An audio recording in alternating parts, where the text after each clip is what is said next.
Ooh. Okay, good. I thought I landed in the trees over there. Fish on, fish on. That thing slammed it, guys. Slammed it. If you want the gills, we got the skills right here at 302 Fishing. Good morning, welcome back to the channel here. If you're brand new, you're still hanging around and you haven't already done so, smash that subscribe button, click that notification bell, give us that big fat thumbs up if you like this episode. Of course, drop a comment below. Follow us there on Instagram at 302 Fishing. It's on the bottom left-hand side of your screen. 302 Fishing without the G. Let's get into this episode. It was with much consternation that I rolled up out of the bed to come out and fish in the crap that's going on right around us. It's Memorial Day weekend. It's supposed to be hot, miserable. You're out there barbecuing, swimming, doing whatever the heck you're doing. And here we're dealing with all this crap. 2 out of the 3 days we've been absolutely rained out. Friday was pouring rain all day long. Saturday, the same. And Sunday, we just got a little bit more rain, but not as bad as it's been. But we're going to try to fish in this lousy weather today. We have a 25-degree temperature change, so this fishing is going to be very, very slow. I can guarantee you on that one right there. I had to come out a little bit earlier than normal because, again, I got a barbecue that I got to go to today, and it's cutting on my time. And, of course, Dick's is closed, so I can't go there to get my baits that I want because I don't have any black and blue baits in my car because, you know, I'm always prepared. But we went to Walmart. For under $10, I got some decent baits here that I think will produce on this pond. You've not seen this on since probably late summer. But, of course, me punishing myself out in this weather today, I'm going to punish myself on one of the most difficult ponds to fish on, man, because the bite is quite hard here. But I think we can put something on with the baits that I have right here. So, under $2, I came out with the Christie Craw. We're going to fish that on the structure that's right on the shoreline here. We got all kinds of bushes and everything else like that. I've got my wading boots. I can get out and get a good casting angle on that. And if that doesn't work out, then we're going to go deep. Because again, bass like to hit structure, keep warm against the shoreline, or go out deep into more higher water because the warmer water is down on the bottom. Again, I don't think the thermocline's kind of changed as of yet. It may have. But we're going to get our cheapy Walmart bait. Again, this is a Strike King black and blue bait. We're going to pair it up with a Pro Blue Red Rage swimmer right here by Strike King. So these are going to be paired up, and that'll be our deep bait that we use right here. So one of these two is going to catch some fish right now. I'm pretty sure of it, but you got to give me a moment, get everything all wrapped up. Let's start casting around, then hopefully, and if we're lucky, we get a big fat green bean bag because this pond does hold some nice ones in it. So as we make it to our first location, we are experiencing a technical difficulty right now. I didn't realize that the spinnerbait actually has a rattle on it. I'm sure you can see it right there. So it's kind of not being able to let me put the swim bait on there, nor will it let me put the crawl on there because it's not pliable like some other baits are. But we'll deal with it. But let's get the Christie Crawl out first. I'm going to try the shorelines, and then we'll start casting out deeper if we're not having any luck fishing next to the structure right here. But the bushes clearly have grown back. The last time you saw us here, they whacked everything down. There was nothing here. This pond was completely bald. But it doesn't take long for these plants to grow whatsoever. But let's go ahead and get this going right here and see if we can try to get our first bass on in a few moments here.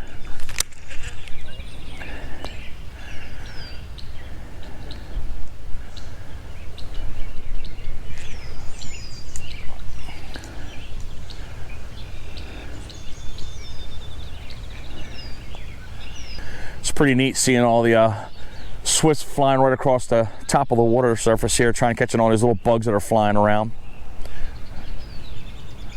Right along this edge right here is all rocks. Fish like to hang along the rocks. We got one on, it looks like. Yep, fish, oh my goodness gracious. There was one right on it, man, he had it. But they like to use the rocks because there's still warmth on those rocks during a cold front. Might have been a bluegill that hit us though. You can see the wind is blowing around here, and it's keeping things kind of raw because of that mist that's blowing around here too as well. Oops, that was a bad cast, but we'll work with it.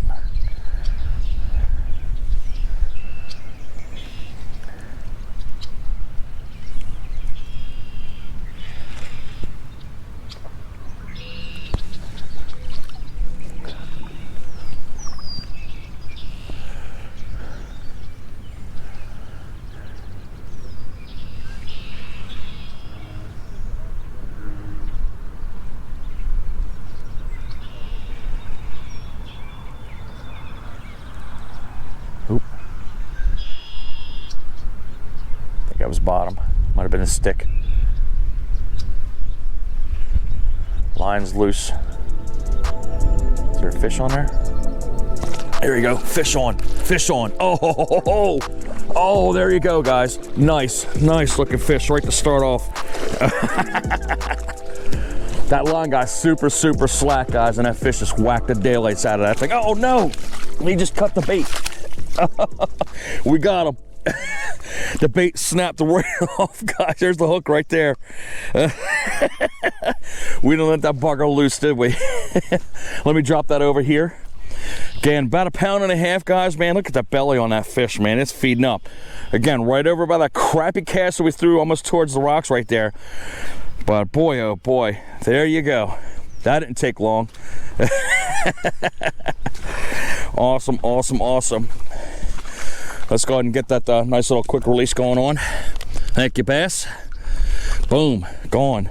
Well, that was interesting. We almost lost that first bass, man. I didn't realize there was a nick in the line. So we gotta check our line again here.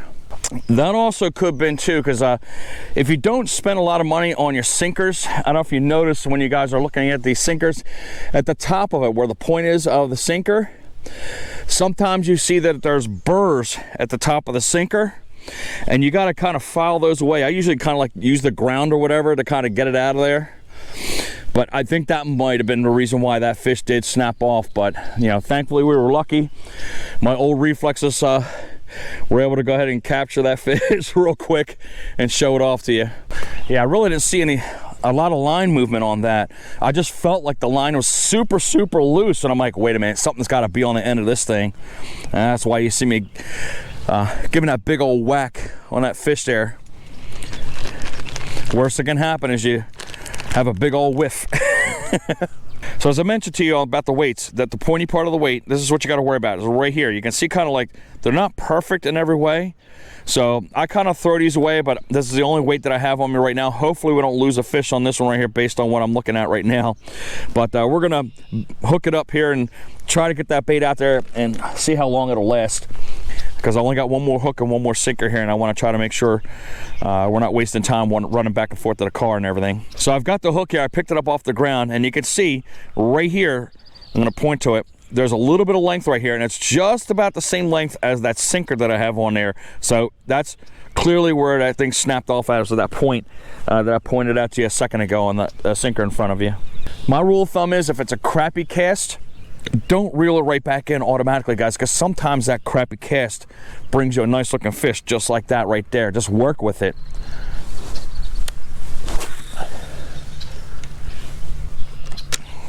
But I'm not surprised that there was fish over near those rocks. I hear them, but I don't see them. There was a great blue heron somewhere here. I'm excited. It didn't come today, but I do have something coming in the mail, man. I can't wait to bring out in front of you guys. It's very popular. It's been out there already, but I was able to cobble up the money and be able to afford to get it. Again, I'm not one of those guys that, like, you know, you got to buy $19,000 worth of things at one time to try to have a YouTube channel. I'm one of those guys that, you know, I piece things together, because that's the way you should be. You don't want to be too heavily invested, man. Build yourself up one by one so you can get bigger and better equipment that you think you need in order to go ahead and try to be successful. But a lot of people are out there and they can use the cheapy stuff that's out there and still produce just as well. So I'm one of those guys that stays in the middle. I don't stay up with the Joneses, guys. I'll tell you that right now. But a lot of people have that misconception, you know, I'm going to buy a lot of expensive equipment. That means I get bigger and better fish. Not so, guys. It's all in your brain and what you want to learn and how you fish and who you learn to fish from. That's the key right there. Using that noodle.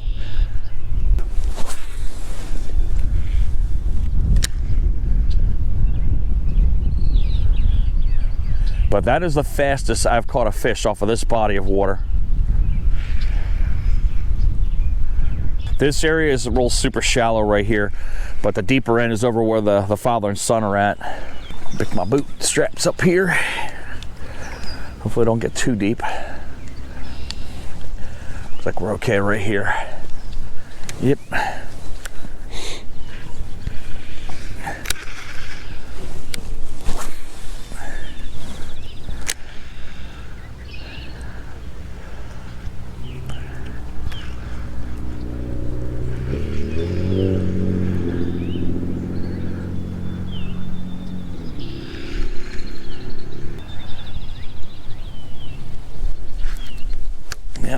right here, guys.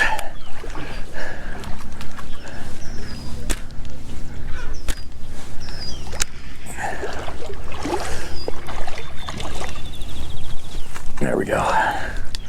Let's check the hook real quick to make sure it's not, yeah, it's exposed. That's why.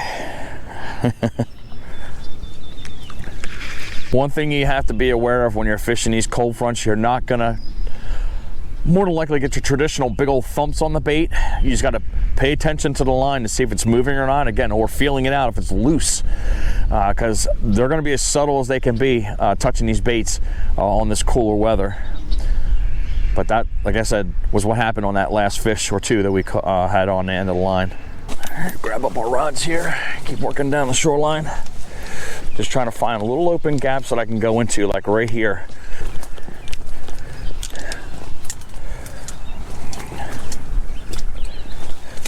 Boy, lots of algae over here, man. I'm gonna slip and fall my rear end here somewhere. It's inevitable.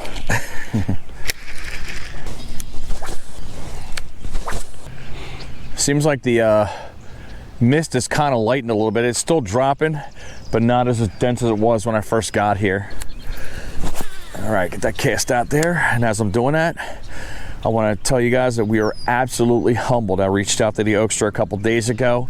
We're well ahead of halfway to our goal to 3,000 subscribers, guys. We hit 2,500 subscribers over the weekend. So thank you very much from the bottom of our hearts, man. We absolutely do appreciate your love and support while we're doing this. And again, of course, we're going to try to bring that quality fishing to you right in front of you each and every week. Again, if we get extras, that'll be awesome.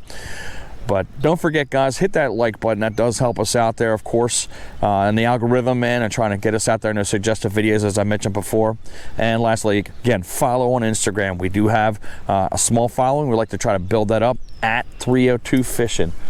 So let's keep going on and see if we can try to get something on this spinner bait, because I want to make sure both baits produce here. What I'm gonna do is I'm not gonna fish right here out of respect for them. I'm gonna go further down past them, and then I'll come back over to here if I choose to do so.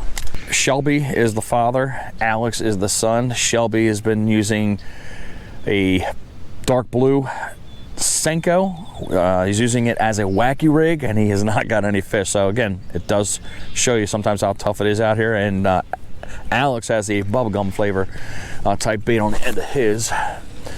And I'm using a Craw, so that's kind of giving them the idea to go and switch over to see if that could potentially draw a fish in for them if they can't get it off the Senko.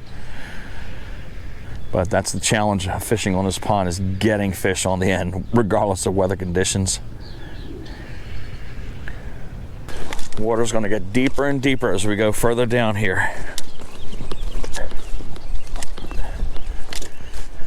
Give it another month or two, these bushes right here, they're just as tall as I am, are gonna be double in size. All right, lots and lots of stuff here on the side here. I gotta be very careful because the algae is kind of thick here underneath the water. And again, it's always like oil. You'll slip very quickly. But I'm trying to find some firm ground here so I can get along that shoreline.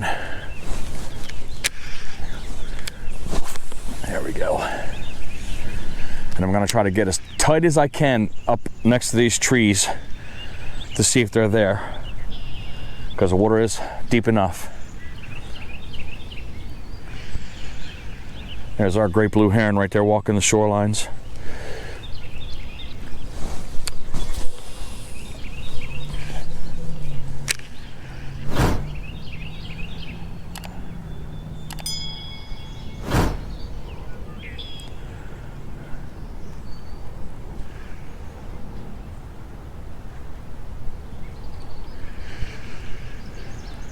See if we can try to lure them out from underneath this structure here if we can.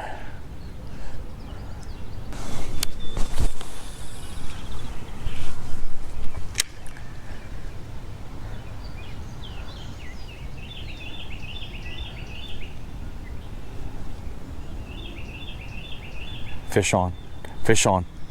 There we go. I told you they'll be right up underneath that. Oh my goodness gracious, that's another nice one, guys. Right type underneath the structure, as I've told you. All right, I just saw the line move. I didn't even feel him touch that bait. Excellent, excellent, excellent. Just over a pound. Hey, Shelby, they're super tight right underneath this structure. All right, so let the gentleman know what's going on right here so they're aware and they know how to fish these fish. But all right, 2 guys. He's got that one lone iridescent mark right down his head. He's been caught a few times. Look at his face right there. But man, he's chomping down on me, man. He's ready to go. All right. There she goes. All right, so I'm gonna run over to Shelby. Shelby, do you have any crawls? Do you have any crawls? You got one? All right, good. So they're golden. They got crawls. I was gonna give them some of my crawls here, since that's what the pattern's kind of emerging at right now to be. That was awesome right there. All right, man, having a good day on this hard pond. Still on the hunt for the big fat green bean bag, guys. Yeah, he's all screwed up. So we'll go ahead and toss him in the trash when we get the chance. I'm gonna check my line. Everything seems to be fine. There's no chafing. I can guarantee you, if I had the watermelon pumpkin or any kind of natural color kind of bait, we wouldn't be having the slight success that we're having right now, because I would not be able to see the bait. That's why you need a darker bait when you're fishing for bass in cruddy water. But hey, there you go, guys. Less than $2, and I'm having some fun. But this shows you the importance as to why you need, like, you know, duck boots or you need wader boots, because a lot of these ponds you come out there, these community ponds and everything else, you got all these bushes in a way. You can't really get into the prime spots to fish up underneath of these shrubs, because again, some of them are pretty shallow enough that you can actually get beyond those trees, like I just did right there, and I'm able to be successful. Whereas Shelby, unfortunately, has these small little boots, so he can only get out right before his ankles, take a bath, and it's kind of putting them at a slight disadvantage. But some people walk out in their Crocs and do whatever the heck they want to do.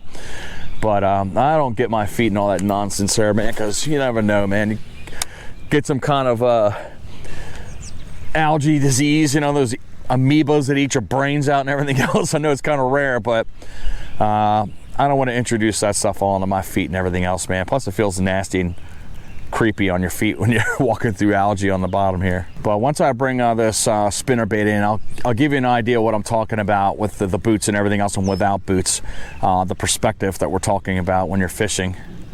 So as I mentioned, you come up here to a shoreline, you got your sneakers on, and all you can do is just come right to the edge right here. Well, if you notice, these bushes stick out about another 2 feet out.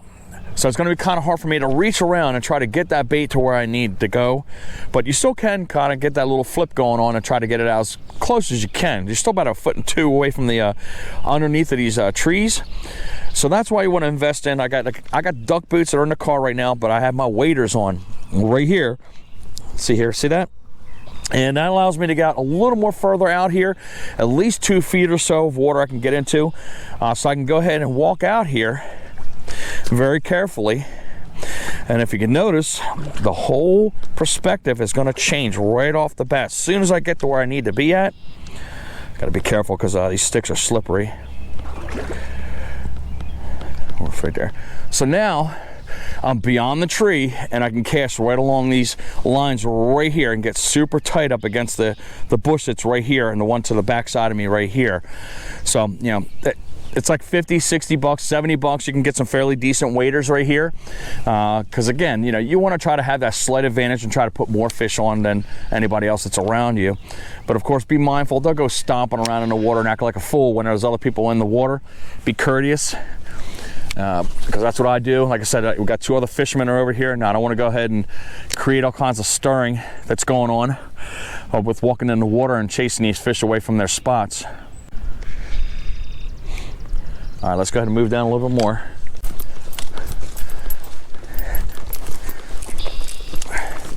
We're almost to the deepest part of the pond here. This is where I hope the spinnerbait shines here in the next couple spots that we go to. All right, there we go.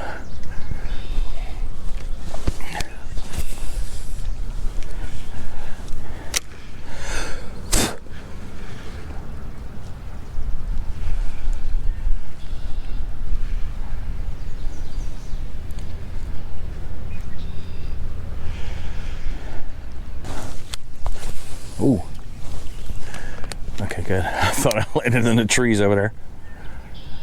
Fish on, fish on. That thing slammed it, guys. Slammed it.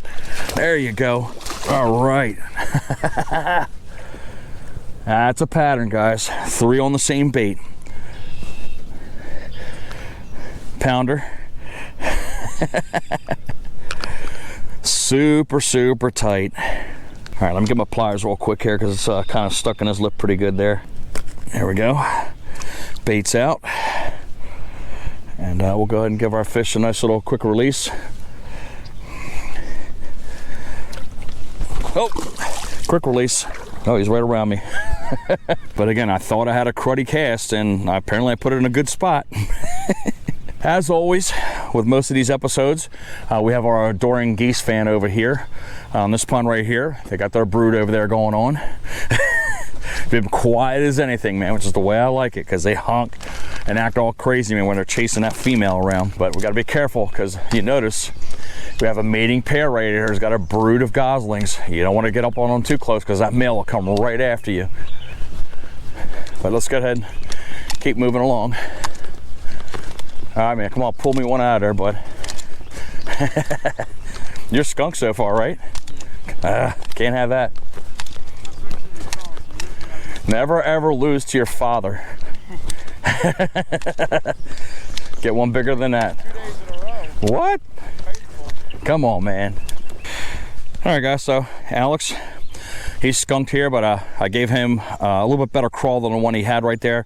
This one's got some flakes in it, and it's got 2 little kind of like paddle tails at the end of the claw.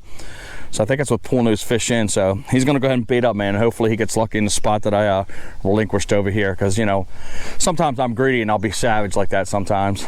But no, I'm just kidding. All right, Alex, good luck, buddy. Shelby's hooked up just as we're talking here. Oh, there you go. Nice one, Shelby.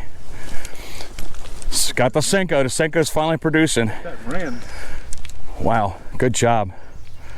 All right, we're gonna weigh that one, guys. That's a nice looking one right there. Yeah, we're definitely gonna go ahead and weigh that one, guys. Wow, that may be a 2.5 pounder right there, guys. Look at that. Yeah, that's a little bit bigger than my last one. So there's the Senko he's using right there, and he's got a wacky rig configuration going on. But we're talking, he got smacked the daylights out. He wasn't even paying attention. But look at him, let him get the hook out of there, and then we're gonna wait on that guy. He's all filled up too, man. Yeah. All right, man. Who would have thought a crappy day will bring some fish in? Get out there in the rain, guys. You never know. All right, we got our scale all ready to go. And what do we got, Shelby? Nice, man. Nice. 2.4. Yeah, look at the belly on that. Last one was about a 2. Nice. Give that to him and have him give a nice little release for us for the channel. And see where she goes. There you go. Boom. Them fish are darting off, man. Good job, Shelby. Yep. So Shelby and I were talking here, and usually on this part right here, you don't catch a lot of fish, and he's already caught 2 right on this side right here. So that's kind of unusual. You can see where it's shallow right here, but as you get a little further out, maybe, I don't know, about 10 foot, it kind of gradually goes down in a little drop off, and that's probably where he caught it at, because you can see where the lightness is right here, and see where it's dark out where his line is at. That's where the drop off is at, and that's where he's been catching these fish, right off that drop off. All right, Shelby, I'm gonna work over in the trees over there. Give me a holler if you get one bigger than the one you caught. I will. All right. All right, so I'm gonna head over here. I'm gonna cast around a tree where I told Alex to cast out where that little groove is at, and see if I can nail the fish. So here's the bush we saw across the way, and here's the grove of trees we told him about. And then if we walk over here, you can see that little groove right there. There's usually a fish sitting right there. So we're gonna flip in there and see if we can pop one out of here if it's not too shallow. Well, let's see if he goes after the crawl, because he wasn't using a crawl when he was over there.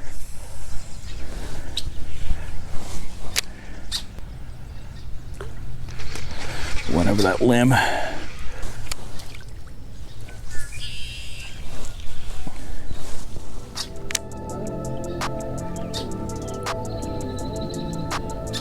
Fish on, fish on.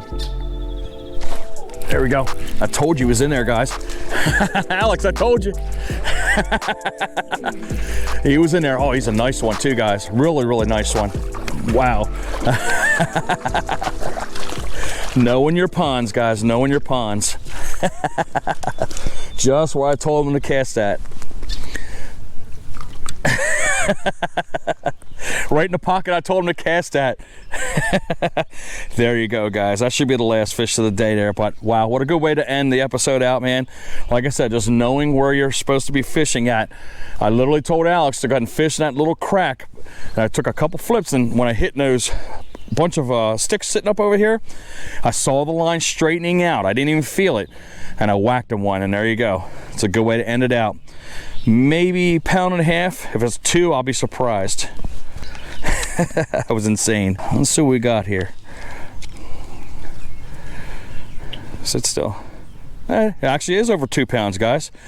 Same thing as Shelby's. 2 pounds 4 ounces. I'm so happy that happened. All right, we're gonna get over here and try to carefully make our way out to this water. Try to put the fish as close to where it needs to be. And you'll see the fish dart to the right-hand side, possibly, I'm sure. Here we go. Great, great way to end. Thank you, Mr. Fishy. And there she goes. I'm gonna go and fish for 15 more minutes down over where Shelby caught those 2 fish out. He's rolled off with his son. And guys, thank you for fishing with me. I greatly appreciate it. Kind of made today a little more interesting. But I'm gonna see if I can try to catch one of those fish off that mound he was fishing off of.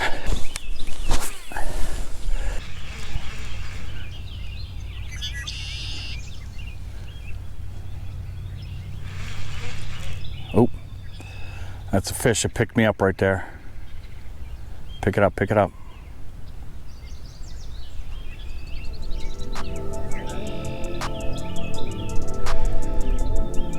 Fish is moving, fish is moving. There we go. Yes, what a way to end it out, guys. Again, for a second time. There we go, there we go. That might be the biggest one of the day right here. Might be the biggest one. Pretty, pretty, pretty. It was beat me up not to catch nothing off of that mound, but that's literally where that fish just came from.